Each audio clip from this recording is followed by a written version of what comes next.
Okay, I'm pressed for time, so I gotta hurry up. What's up, guys? And it's Jordan D here, back at again with another video. And today, I'll be doing the most overly generic, best kind of YouTube videos ever. Story time! Yeah! Okay, so this is the story of my second worst bike wreck ever. And this one's a doozy. Mainly because I was in a lot of pain for a long time. I was in a lot of pain for a long time. So, okay, the story happens. I was 10 years old. My family would go to a state park in the United States every year for the 4th of July. Now, my family used to go to it a lot when I was a baby, but once I was like 1 year old, we stopped going until I was 10 years old. The story takes place when I was 10 years old, and good grief, I get hurt bad. Hype, lots of hype. Okay, so I broke my bike earlier in the week, and my sister has this road bike, like it's a tall bike. Even now, it's still a tall bike, and the seat and the handlebars are at the same level. And to get all the unnecessary stuff out of it, the gist of the story: my bike doesn't work. My sister's bike does, so I'm gonna ride it. I'm riding up and down this like 50-degree angle hill, and I'm going up and down it, and I'm trying to go get the courage to go as fast as I can down this hill. And this is a bad idea because it's like 6 different kinds of concrete, cement, asphalt actually, and gravel on both sides, and a little bit of gravel on the inside. And this is a state park, so we're required to wear helmets. I still don't wear helmets to this day, but in this story I was being a good little boy. So I'm riding, so a couple of times I've already gone up and down this hill on this bike, going really, really fast. And every time I've gone past our campsite, my aunts and uncles are like, "Slow down, you're gonna break your face." Because that's true. And I've gotten used to front and rear brakes, which is I think this is the very first bike I ever rode that I could break the front wheel and hit my face, or I could break the back wheel and slide and fall on my butt. So, which I haven't done this yet in the story. So, finally get up to the top of the hill. Ooh, breathe. I can barely reach the ground without tiptoeing. This is 10-year-old me, so I'm tiptoeing, trying to stay level. And then I'm finally like, my cousins clear the way because there's a lot of us. Finally got a clear opening. I go for it. I'm going so fast. I am pedaling on a 16 gears. Rolling through 16 gears, going as fast as I can. I get to about maybe 50 feet from our campsite, and my aunts are already out. They're going, "Better slow down. You're going way too fast," because she didn't want me to like hit a toddler who's like on a little push scooter thingy. She didn't want me to hit one of those, or me go wreck my face. And I'm like, okay, I'm gonna slow down. So I grab both brakes. I'm trusting these brakes to slow down. Little do I know, they're not anti-lock brakes. So when you squeeze them as hard as possible, they'll spin a little, you'll start slowing down, and then they'll lock. And the front tire locked. So I fall flat on do a front flip, and my arm hits the concrete or the asphalt first, and it hits so hard. Like, I got adrenaline running already. I've got a helmet on, and I headbutt my arm, smashing it into the concrete. And I'm flat, I'm dazed, I'm flat on my back. Everybody tells me I stood up, so I'm okay, which I remember standing up and saying, "I'm okay." I don't remember the part where I blacked out for a second and fell on the ground again. Then I stood back up, having enough adrenaline to be like, "Oh, I'm in pain," but still having enough adrenaline to be like, "Okay, I can stand up and walk over to the picnic tables. I walk over, sit down on the picnic tables, and my cousin's a doctor, but she's not a pediatrician. She's a an emergency room doctor. So she's like, let me go grab my doctor's bag, because you look like you just ate some concrete there. So she goes over to her camper to grab one, and my cousin, who's a nurse, is holding this huge knife, and she tells me she's telling me something about she can draw blood or something for medical stuff, which I have a phobia of needles. So I'm thinking of needles the size of this huge knife in her hand, and she's like, "Well, I can draw some of your blood, if that would help me." I'm like, excuse me. And she has a hair up in her bun. I'm just thinking of like horns coming out of her head. Like, no. Okay, who you are, you will not stab me with no daggone knife. So anyways, cousin comes back. My cousin who's a doctor comes back, and she checks my arm, and cause she's not a pediatrician doctor, she can't be like, yeah, your broken arm or not, because growth plates, they do kind of make it kind of hard to find by just feeling your hand if it's broken or not. I didn't have any like blood damage, because that had to be checked. Because phobia of needles over here, I had to be stuck with a needle. Or I don't think I was actually stuck with a needle. I just think I was very, very, very self-conscious of the needles. But then my parents were like, or my dad was like, okay, well, we only have one car, and that's a 15-passenger van here. So his idea was he was going to pack all of us kids back up, drive to because we weren't at the campsite, we actually had a cabin, so we were going to drive up to the cabin that we rented for the week, drop everyone off except for my mom and I. We were going to go hop into our minivan, which was there at the cabin, and then my mom and I were going to drive to the hospital, because all the other everybody who worked in the medical field was like, you need to go to the hospital with that kid.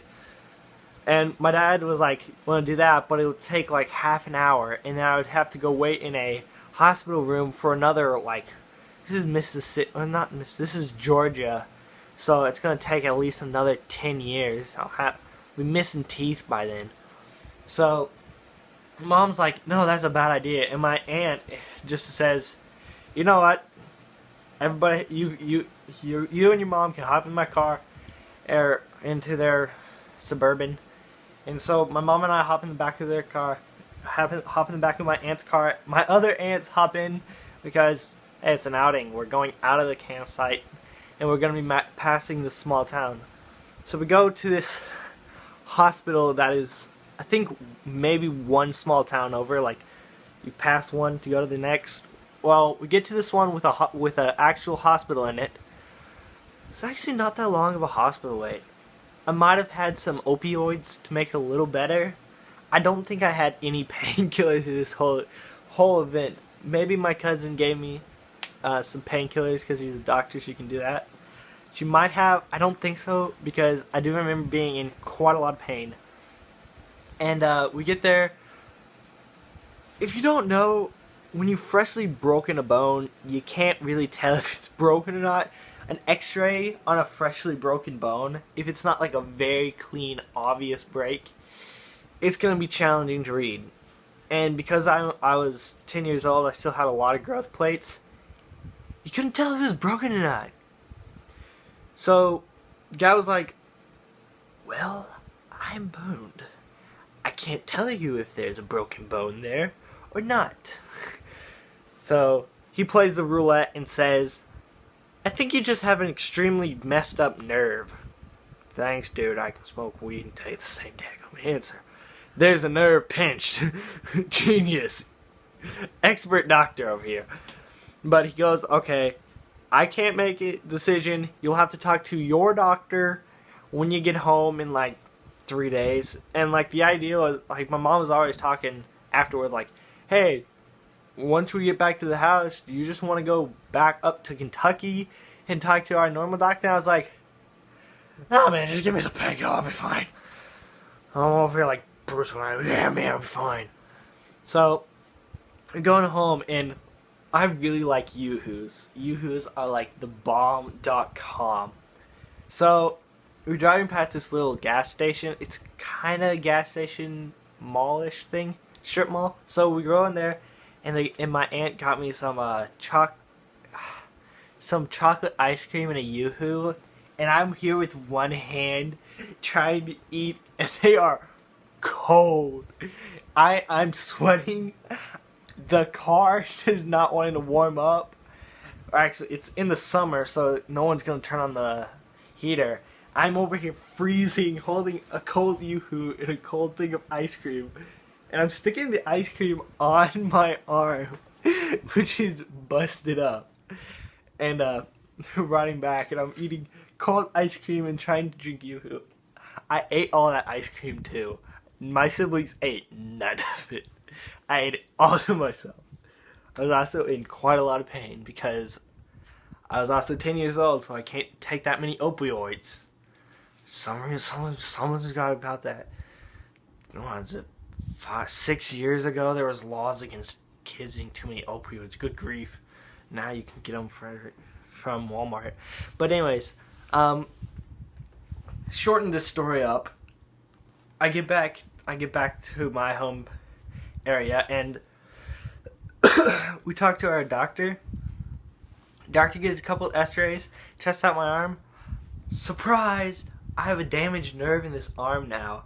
This is my left arm, due to the camera not being able to tell you left or right. Left arm, so at 10 years old, we also were not a very rich family, ironically. So there's like this in the town we live near. There is or the city we live near had a like if you had like injuries and such, you could go there. It's kind of like a rehab place, but for me, all they did was put on off casts and then do some muscle exercises. That's about it. Nothing special, nothing like, yeah, flexing those muscles. So, I get there. So, my doctor's like, yeah, you got a damaged nerve. Surprise, it's already been a week since I broke this thing. And it still hurts. And, dude, I got a half cast. So, like, it was a cast, like, the material put on the back side of my hand and running up my elbow. But there was like these cloth wraps that you'd wrap that piece onto my arm. So it was like you could take off the cast to shower. Oh my goodness, that first week, if I took off that cast for like a second, my arm felt horrible. And we always had to do it when I was the least doped up. So it was like, oh wow, I'm in pain and don't have anything holding my arm together. Which was definitely a damaged nerve. Definitely no arm falling off. There, so after like a week of going to it, and the amount of steroids I got, by the way, got some big guns now. My arm's starting to feel better, and I could take off the cast and like play with my siblings, but I have to put on the cast occasionally because, man, that's not gonna hurt.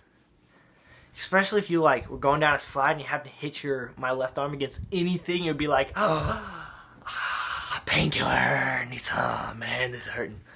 So I get through like a week of doing that, and it's just like, I'm done with this. Just done with wearing the cast. It hurts a little, like even now.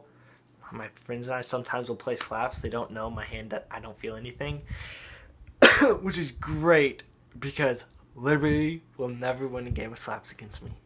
You know it. Liberty, you'll never win.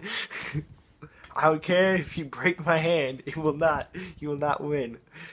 But anyways, my hand gets better and like everything's fine again. But you know, like when you wear a cast and you don't exercise muscles, your hands get a lot smaller. Your arm gets smaller. My sister, when she broke her arm was like, she was already a small person. She was bigger than me, but again, she was like a little bit, not petite, I would say thinner than me, because I was a fat kid. Big old fat kid. So when I got a cast on my arm was like half the size of my other arm. I was like, oh my gosh, we have the same size arm now. I can lift like 3 of you and we have the same size arm. This is my older sister, by the way. Which now I'm finally taller than her. It only took 16 years. Wait, how is she? Yeah, what divide? Okay, 17 years for me to get taller than her.